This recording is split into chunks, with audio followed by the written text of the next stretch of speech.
Hello everyone, मेरा नाम है अंकित मिश्रा और आप देख रहे हैं online teaching OT. Online teaching OT में आज इस वीडियो में हम लोग बात करने वाले हैं लूप ऑफ हेनले के बारे में।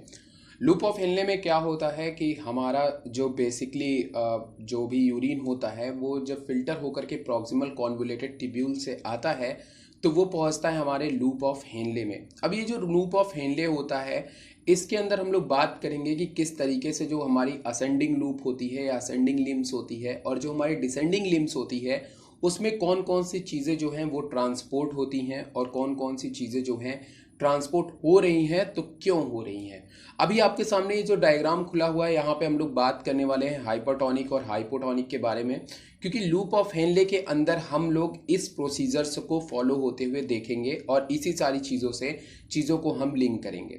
देखिए क्या होता है कि जब आप एक इस तरीके का सॉल्यूशंस लेते हैं, एक तरीके का मीडियम लेते हैं जिसमें सॉल्ट का कंसंट्रेशन क्या हो, बहुत ज़्यादा हो। मान लीजिए यहाँ पे हमने एक सॉल्यूशन लिया है, यहाँ पे सॉल्ट का कंसंट्रेशन क्या है, बहुत ज़्यादा है। इसके अंदर अगर हम एक ऐसी सेल को डाल दें जिसके अंदर सॉल्ट का कंसंट्रेशन उतना ज़्यादा ना हो तो वाटर इससे मूव करके बाहर की तरफ चले जाएंगे। कहने का मतलब ये है कि जो सॉल्ट का कंसंट्रेशन होता है अगर किसी सेल के अंदर कम है और उसको जिस मीडियम में हमने रखा हुआ है उसमें सॉल्ट कंसंट्रेशन बहुत ज़्यादा हो तो उस सिचुएशंस में वाटर उस सेल से मूव करके उस सॉल्ट की तरफ चला जाएगा। और इस तरीके से करने पे हमेशा जो सेल है वो क्या हो जाएगी, श्रिंक हो जाएगी, क्योंकि वाटर उससे मूव करके बाहर चला जाएगा। तो इसलिए हम इस तरह के सॉल्यूशंस को अक्सर हाइपरटोनिक सॉल्यूशंस कहते हैं। कैसा सॉल्यूशंस कहते हैं? हाइपरटोनिक सॉल्यूशंस कहते हैं, जिसके अंदर सॉल्ट कंसंट्रेशन बहुत ज़्यादा होता है। लेकिन वहीं दूसरी तरफ अगर हम बात करें जिसमें आपका जो सेल है उसका भी कंसंट्रेशन इक्वल हो बिल्कुल हमारे जिस भी मीडियम में हम उसको डाल रहे हैं, तो उस सिचुएशंस को हम लोग आइसोटोनिक कहते हैं, जिसमें दोनों बहुत ही बैलेंस रहता है। देखिए कोई भी वाटर अगर किसी सेल से मूव करके बाहर जाता है या कोई सॉल्ट मूव करता है तो वो केवल दो रीजन से करता है, वाटर के और सॉल्ट के कंसंट्रेशन को बैलेंस करने के लिए। तो आप इस बात को हमेशा याद रखिएगा कि जब दोनों बैलेंस हो जाते हैं तो फिर उसके बाद वो मूव करना बंद कर देते हैं, वो कंसंट्रेशन एकदम इक्वल करने की कोशिश करते हैं। मतलब मान लीजिए कि अगर इसका कंसंट्रेशन भी 600 है और इसका कंसंट्रेशन 300 है तो ये तभी तक वाटर को मूव कराएगा जब तक इसका भी कंसंट्रेशन 600 ना हो जाए। जैसे ही 600 होगा मीडियम जो है वो हमारा आइसोटोनिक कंडीशंस में आ जाएगा। उसी तरीके से हाइपोटोनिक की बात करेंगे कि अगर हम किसी भी सेल को एक ऐसे मीडियम में डाल दें जिसमें जो सॉल्ट कंसंट्रेशन जो हमारी सेल है उसके अंदर ज़्यादा हो और बाहर की तरफ जो जिस मीडियम हमने उसको डाला है उसमें वाटर का कंसंट्रेशन ज़्यादा हो, तो उस सिचुएशंस में वाटर बाहर से अंदर की तरफ मूव करके आएगा। जैसे कि एक किशमिश का एग्जांपल आप ले सकते हो। अगर हम किशमिश को क्या कर दें कि अगर एक पूरा लोटे भर पानी में रख देंगे तो क्या होगा, जो वाटर है वो हमारे लोटे से किशमिश के अंदर आ जाएगा और किशमिश हमारा स्वेल कर जाएगा, फूल जाएगा। तो इस तरीके की सिचुएशंस को हम लोग हाइपोटोनिक कहते हैं। अब आइए समझते हैं कि आखिर यहाँ पे क्या होता है। देखिए जब आप किडनी के स्ट्रक्चर को देखोगे ना तो किडनी में आपको पूरा ये कंप्लीट स्ट्रक्चर दिखाई देगा जो कि लाइन से लगे हुए रहते हैं। ये पूरा आपको स्ट्रक्चर जो दिखाई देगा वहां पे उसमें दो स्ट्रक्चर्स इंपॉर्टेंट होते हैं। एक होता है हमारा रेनल कॉर्टेक्स। क्या होता है? रेनल कॉर्टेक्स होता है, ठीक है। और एक क्या होता है एक हमारा होता है रेनल मेड्यूला। तो रेनल कॉर्टेक्स जो ये ऊपर का रीजन होता है, इस पूरे रीजन को हम लोग बोलते हैं रेनल कॉर्टेक्स और नीचे वाला जो मीडियम होता है उसको हम लोग बोलेंगे रेनल मेड्यूला। तो जिस नेफ्रॉन को हम लोग पढ़ते हैं ना वो नेफ्रॉन का कुछ रीजन जो होता है वो रेनल कॉर्टेक्स की तरफ होता है, मतलब ऊपर की तरफ होता है। जैसे बोमेन कैप्सूल हो गया, प्रॉक्सिमल कॉन्वोल्यूटेड ट्यूब्यूल हो गया, ये सब स्ट्रक्चर रेनल कॉर्टेक्स की तरफ होते हैं, ऊपर की तरफ होते हैं। और जो कि जैसा कि मैं दिखा भी रहा हूं आपको जूम करके, देखिए ये हमारा बोमेन कैप्सूल है, ये हमारा प्रॉक्सिमल ट्यूब्यूल है, ये किसके अंतर्गत आ रहे हैं? ये सब आ रहे हैं हमारे रेनल कॉर्टेक्स में। लेकिन वहीं दूसरी तरफ अगर हम बात करें नीचे का पोर्शन जो लूप ऑफ हेनले आपको यहाँ पे दिखाई दे रहा है, ये वाला जो आप देख रहे हो, ये ग्रीन वाला रीजन, ये लूप ऑफ हेनले है। तो लूप ऑफ हेनले वाला जो रीजन है ये बेसिकली हमारे रेनल मेड्यूला के अंदर आते हैं। तो इस तरीके से आप जानते हो कि रेनल मेड्यूला और रेनल कॉर्टेक्स दो रीजन में हमारे किडनी में होते हैं। तो रेनल मेड्यूला वाला जो रीजन होता है आज हम उसके बारे में डिस्कस करते हैं। रेनल मेड्यूला के अंदर सॉल्ट कंसंट्रेशन थोड़ा ज्यादा होता है, थोड़ा क्या बहुत ज्यादा होता है सॉल्ट का कंसंट्रेशन। कहां पे? रेनल मेड्यूला में। तो मैंने ये कहा कि सॉल्ट कंसंट्रेशन रेनल मेड्यूला में ज्यादा होता है, मतलब जिस सॉल्यूशंस में रखने की बात मैं सेल को कर रहा था वो कौन है? रेनल मेड्यूला है, जिसमें सॉल्ट कंसंट्रेशन क्या है? बहुत ज्यादा है। और आप देख रहे हैं कि यहीं से हमारी हेनले लूप से हमारी वैसा रेक्टा जो है वो पूरा जो कैपिलरीज वगैरह हैं वो किस तरीके से अरेंज है। तो वैसा रेक्टा जो होती है वो इन्हीं से जुड़ी हुई होती है, क्योंकि अभी डायग्राम में जो आपको दिखाने वाला हूं उसमें ये अलग दिखाई दे रहा है। वैसा रेक्टा को हम लोग अलग बात करेंगे, लेकिन वैसा रेक्टा बेसिकली हमारी यहीं पे है, यहीं पे जुड़ी हुई है। ठीक है, अब आपके सामने देखिए जो डायग्राम है वो बिल्कुल सिंपल, बहुत कॉमन और बहुत इंपॉर्टेंट डायग्राम है, तो ध्यान में रखिएगा मेरी बात को। देखिए क्या होता है कि जब हमारा ग्लोमेरुलस जो फिल्ट्रेशन होता है, जो जो बोमेन कैप्सूल होता है, बोमेन कैप्सूल में अप्रॉक्स 300 मिली ऑस्मोल की ऑस्मोलैरिटी होती है। कितना? 300 मिली ऑस्मोल की, मतलब सॉल्ट का कंसंट्रेशन अप्रॉक्स 300 होता है। अब यहाँ पे जो 300 है जो मिली ऑस्मोल है, इसको सॉल्ट का कंसंट्रेशन समझिए, सिंपली आपको समझ में आएगा। ठीक है, लेकिन जैसे ही अब मैंने कहा कि सबसे पहले बोमेन कैप्सूल, उसके नीचे क्या है? Proximal convoluted tubule. अगर आप लोग पहली बार इस वीडियो को देख रहे हो ना तो इसके पहले के दोनों वीडियो देख लो, अदरवाइज समझ में नहीं आएगा। तो प्रॉक्सिमल कॉन्वोलेटेड टिब्यूल के जस्ट नीचे शुरुआत होती है हमारे लूप ऑफ हेनले की। किसकी शुरुआत होती है? Loop of Henle. तो ये क्या है? हमारा एक लूप ऑफ हेनले है। क्या है? लूप ऑफ हेनले है, जिसमें सबसे पहले ऊपर से नीचे आते हैं। इस चीज को हम लोग बोलते हैं डिसेंडिंग लिम्ब्स। क्या बोलते हैं? Descending loop of Henle. और ऊपर की तरफ ही जाती है तो इसको हम लोग बोलते हैं असेंडिंग लिम्ब। क्या बोलते हैं? Ascending limb. अब ये हमारी जो डिसेंडिंग लिम्ब होती है और ये जो असेंडिंग लिम्ब होती है ये फेमस होती है दो चीजों के ट्रांसपोर्ट के लिए। जैसे जो डिसेंडिंग लिम्ब हमारी होती है लूप ऑफ हेनले की, वो बेसिकली वाटर मॉलिक्यूल को बाहर निकालते हैं। लूप ऑफ हेनले से क्या करते हैं? वाटर मॉलिक्यूल को बाहर निकालते हैं। मतलब डिसेंडिंग में जब हम बात करते हैं लूप ऑफ हेनले की, तो ये वाटर मॉलिक्यूल को बाहर निकालते हैं, वो रिमूवल करते हैं। जबकि अगर हम बात करें असेंडिंग लिम्ब की, तो ये वाटर मॉलिक्यूल से इनका कोई लेना देना नहीं होता है। ये क्या करते हैं? आयंस या फिर इलेक्ट्रोलाइट्स को बाहर निकालते हैं। अभी जो इलेक्ट्रोलाइट्स होते हैं ये क्या होते हैं? जैसे सोडियम हो गया, क्लोरीन हो गया, यहाँ पे पोटेशियम नहीं मेंशन किया गया है, पोटेशियम भी होता है। तो ये बेसिकली किसका काम होता है? लूप ऑफ हेनले का काम होता है। मतलब कि जो भी 300 मिली ऑस्मोल का कंसंट्रेशन आया हुआ है सॉल्ट का, उसमें से ये क्या करते हैं? इलेक्ट्रोलाइट्स को बाहर निकालेंगे, सॉल्ट को बाहर निकालेंगे। मतलब कि यही काम इनका होता है। ठीक है ना? अब देखिए ये जो 300 जो मिली ऑस्मोल होता है, ये बेसिकली क्या होता है इसको थोड़ा सा आप समझ लीजिए। जैसे कि मान लीजिए कि मैं कह दूं 300 चम्मच चीनी, 300 चम्मच चीनी 1 लीटर पानी में, 300 चम्मच चीनी 1 लीटर पानी में है, तो हम इसको बोलते हैं 300 मिली ऑस्मोल। ठीक है, लेकिन अगर 600 चम्मच चीनी 1 लीटर वाटर में, तो इसका मतलब क्या हो गया? कंसंट्रेशन कितना हो गया? 600 मिली ऑस्मोल। अगर हम जैसे और बात करें 900 चम्मच चीनी 1000 मतलब 1 लीटर पानी में, तो 900 मिली ऑस्मोल। अगर हम बात करें 1200 चम्मच चीनी और हमारा एक लीटर वाटर, तो 1200 मिली ऑस्मोल। मतलब जो हम सॉल्यूट का कंसंट्रेशन देखेंगे वो किस में ज्यादा होगा? 1200 मिली ऑस्मोल, क्योंकि चीनी इज व्हाट? चीनी सॉल्यूट है ना हमारा, और सॉल्यूट के अंदर अगर हम बात करेंगे 900 तो वो 300 से ज्यादा होगा। इससे का मतलब ये है कि ये जो हमने बताया ना मेडुला रीजन है ना, इसको हमने क्या बोला? मेडुला। मैंने कहा कि हमारे किडनी में 2 रीजन मैंने बताया। एक कॉर्टेक्स का रीजन आपको बताया था जिसमें हमारे बोमेन कैप्सूल्स वगैरह हैं, और उसके नीचे का रीजन मैंने कहा मेडुला। मैंने कहा था ना कि लूप ऑफ हेनले कहाँ पे सिचुएटेड है? मेडुला रीजन में है। तो मेडुला रीजन में 2 रीजन यहाँ पे आपके सामने मेंशन किया है, एक है आउटर मेडुला, एक है इनर मेडुला। अब जो आउटर मेडुला है वहां पे अगर आप कॉन्सेंट्रेशन देखिए तो कितना है? 600 मिली ऑस्मोल। मतलब यहाँ पे 1000 मतलब 1 लीटर पानी में 600 चम्मच चीनी है, और यहाँ पे कितना है? 300। मतलब सॉल्यूट का कॉन्सेंट्रेशन यहाँ पे क्या है? कम है और यहां पे जो सॉल्यूट कंसंट्रेशन है वो ज्यादा है। मतलब यहां पे पानी कम है और यहां पे पानी ज्यादा है। 300 चम्मच के मुकाबले, अगर आप चीनी के मुकाबले अगर आप 1 लीटर वाटर की बात करेंगे तो यहां पे ज्यादा है, लेकिन यहां पे 600 चम्मच के मुकाबले पानी कम है। तो वाटर किधर से मूव करेगा? ज्यादा से कम की तरफ मूव करेगा, राइट? Osmotic pressures. तो इस तरीके से जब यहां से हमारा 300 मिली ऑस्मोल का सॉल्यूशन गुजरेगा तो जब देखेगा कि आउटर मेडुला के अंदर जो सॉल्यूट का जो कंसंट्रेशन है वो क्या है?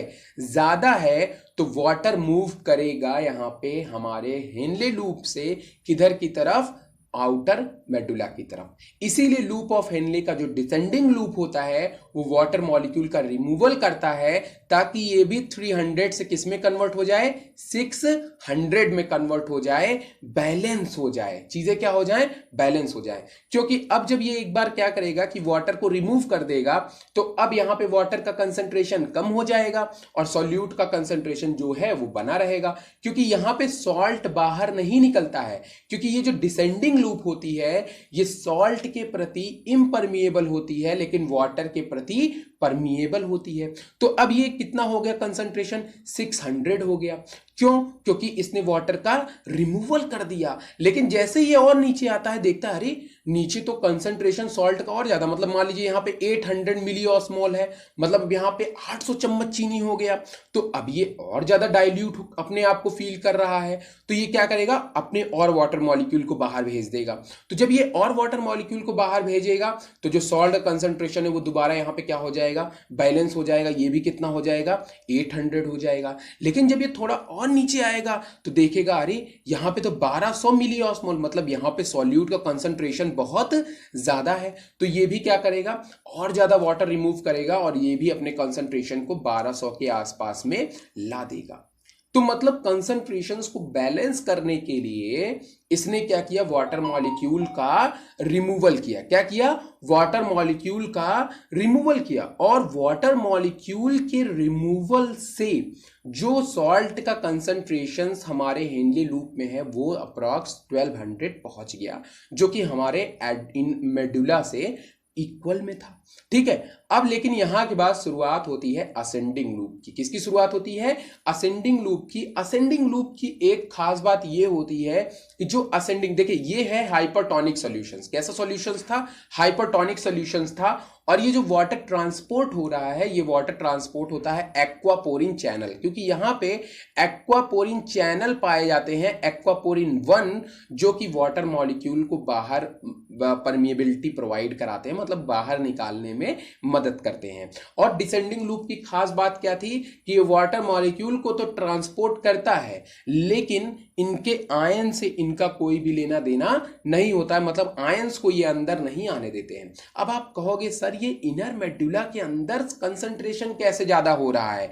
तो अब जो असेंडिंग लूप होती है वो लगातार क्या करते हैं कि हमारे सॉल्ट कंसंट्रेशंस को एडिनल मेडुला के अंदर, सॉरी इनर मेडुला के अंदर बढ़ाते रहते हैं। कैसे बढ़ाते रहते हैं? जैसे ही असेंडिंग लूप की शुरुआत होती है, असेंडिंग लूप की एक क्वालिटी होती है कि ये जो होता है वो सॉल्ट के प्रति तो परमिएबल होता है लेकिन हमारे वाटर के प्रति परमिएबल नहीं होता है। ठीक है, मतलब वाटर इसके बाहर मूव नहीं करेंगे, ना तो अंदर आएंगे, लेकिन सॉल्ट जो है वो बाहर जाएंगे। और इस सॉल्यूशंस को हम लोग हाइपोटोनिक सॉल्यूशंस कहते हैं, क्योंकि इसके बाहर की तरफ सॉल्ट का कंसंट्रेशन इसके मुकाबले कम ही रहेगा हमेशा। जैसे से ये ऊपर होता चला जाएगा, देखिए सॉल्ट कंसंट्रेशन इसमें कितना है? 1200 है, लेकिन जैसे से ये ऊपर हो रहा है यहाँ पे कितना आ गया? 800, लेकिन अभी भी इसके अंदर 1200 है।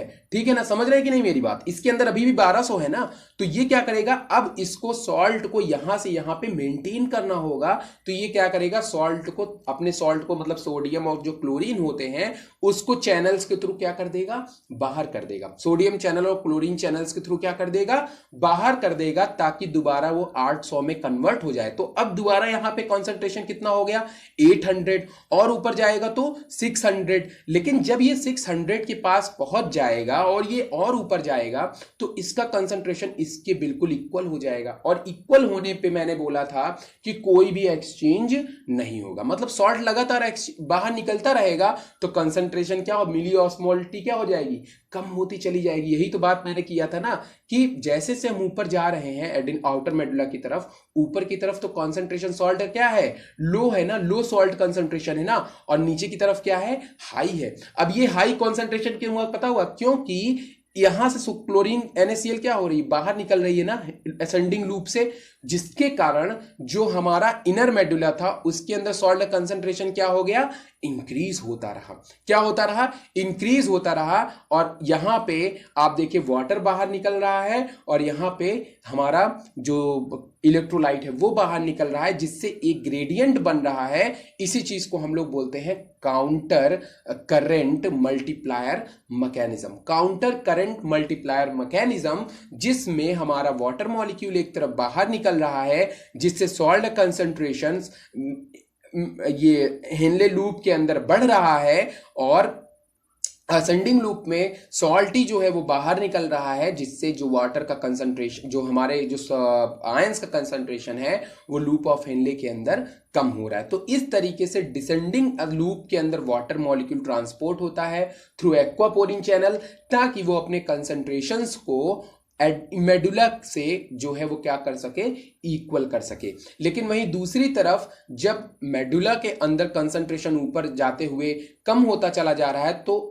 जो हमारा असेंडिंग लूप है वो भी अपने आप को बैलेंस करने के लिए NaCl को लगातार बाहर निकालता है, ताकि जो उसका बैलेंस है वो मेंटेन हो पाए। इस तरीके से शुरुआत में जब तक उसका मतलब कि कंसंट्रेशंस रहता है, इक्वल नहीं होता है, तब तक ये पेसिवली जो होते हैं NaCl ट्रांसपोर्ट होते हैं। लेकिन जब एक बार कंसंट्रेशन बराबर हो जाता है या फिर अंदर का कंसंट्रेशन लो हो जाए और बाहर का ज्यादा हो जाए, तो उस सिचुएशंस में ये एक्टिवली भी ट्रांसपोर्ट होते हैं, और एक्टिवली ट्रांसपोर्ट होते होते अप्रॉक्स इनका कंसंट्रेशन 100 से 200 मिली ऑस्मोल हो जाता है।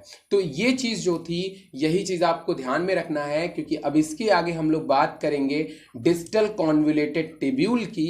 तो यहां पे आपने क्या देखा कि यहां पे आप NaCl पोटेशियम आयन का भी यहां पे बाहर की तरफ रिमूवल होता है, तो इस बात को भी आप ध्यान में रखेंगे कि यहां पे पोटेशियम आयन भी बाहर जाते हैं। तो NaCl कुछ हद तक जो होते हैं वो पैसिवली भी ट्रांसपोर्ट होते हैं इनर मेडुला के अंदर, लेकिन ऊपर की तरफ हम देखते हैं आउटर मेडुला में, तो ये एक्टिवली ट्रांसपोर्ट होना शुरू हो जाते हैं। मतलब 600 मिली ऑस्मोल के बाद ये हमें एक्टिव ट्रांसपोर्ट दिखाई देता है। मतलब इसमें हमें ATP को देना पड़ता है, और इस समय पे हमारी जो लूप होती है वो थोड़ी सी थिक हो जाती है। तो ये थिन लूप होती है, लेकिन आउटर मेडुला के अंदर अगर आप देखेंगे तो ये लूप क्या हो जा रही है, थिक हो जा रही है। ठीक है, अब यहां पे हम बात करते हैं वैसा रेक्टा की। जैसा कि मैंने कहा कि ये वैसा रेक्टा यहीं पे बिल्कुल इस तरीके से मौजूद रहती है। अब वैसा रेक्टा के अंदर भी क्या होता है कि सेम चीज होती है जो हमारे लूप ऑफ हेनले में होती है। देखिए यहां पे जो वैसा रेक्टा आपको दिखाई दे रही है, असेंडिंग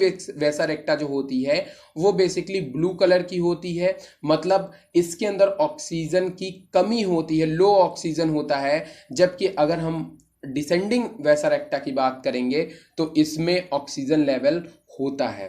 ध्यान सुनेंगे मेरी बात, जो असेंडिंग वैसा रेक्टा होती है हमारी, डिसेंडिंग वैसा रेक्टा होती है। डिसेंडिंग वैसा रेक्टा जो होती है वो इस ग्रेडियंट में बढ़े, जो भी जब वो नीचे की तरफ आती है, तो मैंने क्या कहा, नीचे की तरफ आते हुए इनर मेडुला के अंदर जो सॉल्यूट कंसंट्रेशन होता है वो क्या होता है, बहुत ज्यादा होता है। इसीलिए ये NaCl को क्या करते हैं, एब्जॉर्व करना शुरू कर लेते हैं। मतलब ये सॉल्यूट्स को एब्जॉर्व करते हैं, लेकिन साथ में वाटर को बाहर भी निकालते हैं ताकि बैलेंस मेंटेन कर सकें। वहीं दूसरी तरफ जो हमारी असेंडिंग वैसा रेक्टा होती है वो सॉल्यूट को बाहर निकालती है ताकि जो हमारा मेडुला है वो उसके साथ में बैलेंस कर पाए। ये हमारे मेडुला को के अंदर सॉल्ट का कंसंट्रेशन नहीं बढ़ाते, ये बस क्या करते हैं, मेंटेन करते हैं। और जो हमारा वाटर मॉलिक्यूल है वो मूव करके अंदर की तरफ आता है, क्योंकि जो वैसा रेक्टा होती है और जो हमारी नेफ्रॉन होती है, ये जो रीजन होता है इसमें दो ही अंतर है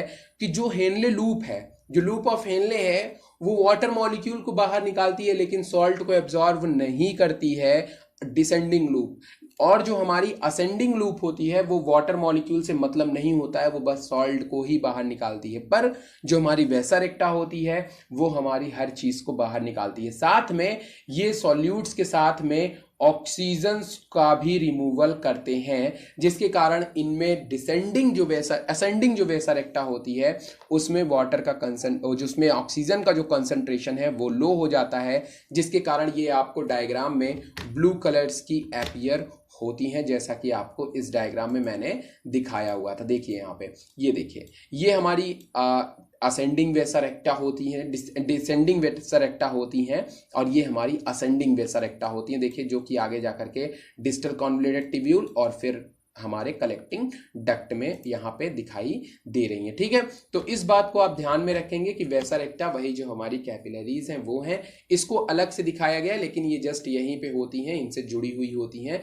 आयंस वगैरह के ट्रांसपोर्ट्स में मदद करती हैं। तो आशा करता हूं कि ये इतनी चीज़ें आपको थोड़ी सी समझ में आई होंगी। एक बार मैं फिर से जो है इस बात को जो है थोड़ा सा रिवाइज करवा दे रहा हूं आपको हल्का सा। देखिए, जो हमारा ग्लोमेरुलस फिल्ट्रेशंस होता है, बोमेन कैप्सूल होता है, वहां पे जो सॉल्ट का कंसंट्रेशन होता है वो अप्रॉक्स 300 मिली ऑस्मोल का होता है।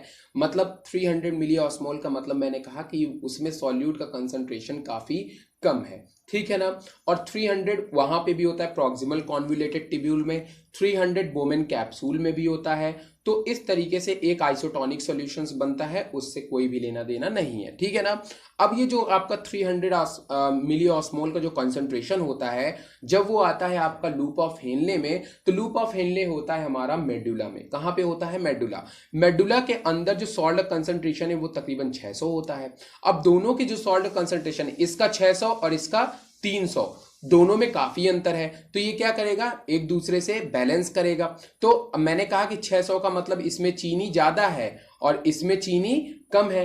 तो क्या करेगा कि चीनी को बैलेंस करने के लिए, बराबर पहुंचने के लिए, बराबर का मीठा करने के लिए ये पानी को क्या कर दे, ये ज्यादा मीठा है, 600 वाला ज्यादा मीठा है और 300 वाला कम मीठा है। तो भाई इसको कम करने के लिए क्या करोगे? पानी को निकाल दो। भाई पानी को निकाल दोगे तो क्या हो जाएगा?